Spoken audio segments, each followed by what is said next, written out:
আরেকটা নতুন দলের এখন পাখনা গজাইছে জামায়াত ইসলামী।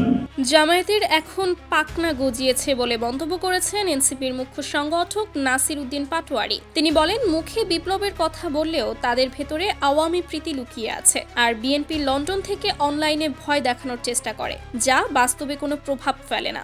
জাতীয় যুব শক্তির প্রতিনিধি সম্মেলনে তিনি আরও বলেন, ডাকসু নির্বাচন শেষ হওয়ার অল্প দিনেই জামায়াতের মুখোশ খুলে গেছে। এখন তারা ছাত্রদের ভোট নিয়ে সারা দেশে প্রোপাগান্ডা ছড়াচ্ছে, যা দেশবাসী কখনো চায়নি।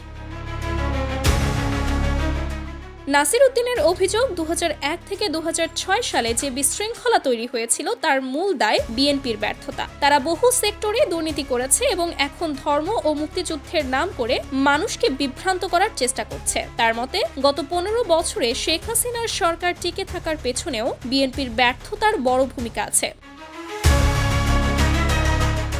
তিনি বলেন, জামায়াত এখন ধর্মীয় আবেগকে ব্যবহার করে নতুন চেতনার ব্যবসা শুরু করেছে, কিন্তু বাংলাদেশে আর চেতনার রাজনীতি চলে না। রাজনীতি করতে হলে সোজা পথে আসতে হবে। অতীতের ভণ্ডামি ও বিভ্রান্তি মানুষ ভুলে যায়নি। শেষে তিনি দাবি করেন, গণ অভ্যুত্থানের পর বিএনপি জামায়াত আসনের লোভ দেখিয়ে আন্দোলনের নেতাদের কিনে নেওয়ার চেষ্টা করেছে, তবে এবার আর কেউ বিক্রি হবে না।